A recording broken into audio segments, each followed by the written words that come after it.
There are many animals that have been brought to the spotlight due to various reasons. No creature, however, has gained as much notoriety and significance as the polar bear. This creature has been the face of many movements in recent decades due to its unfortunate situation. But why is this? Well, we're here to discuss just that. The Maritime Show presents, Why is everyone talking about polar bears? Before we can discuss this, however, it is first a good idea to understand the creature itself.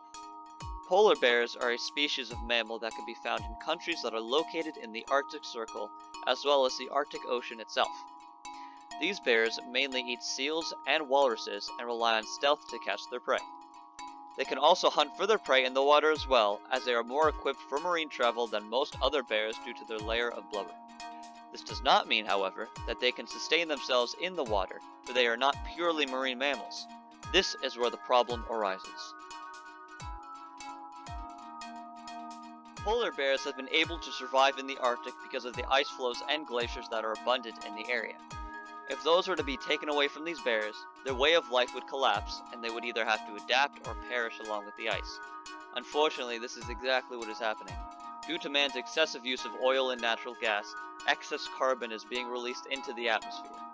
This allows for more heat to be absorbed from the sun, boiling the Arctic and melting great portions of the ice there.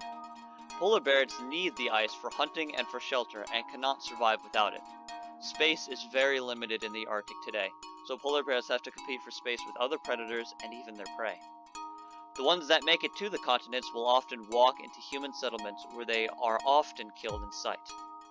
These bears are stuck in between a rock and a hard place, leaving them to a conservation status of vulnerable. Due to the polar bear's situation, the media surrounding them is vast. The situation of this species represents the appalling circumstances that creatures have to deal with due to our behavior. Because of this, activists and scientists will often use them as examples of the dire state of climate change if we continue in our current manner. But there is hope. With great media attention comes great reactions from the people. With the enlightenment of the polar bear crisis, many foundations and funds were created to help these bears in their time of need. These creatures need our help, and it is up to us to save them. That's all for today. If you liked the video, please hit the thumbs up button, and if you're new to the channel, please don't forget to subscribe. Stay tuned for the next episode of The Maritime Show.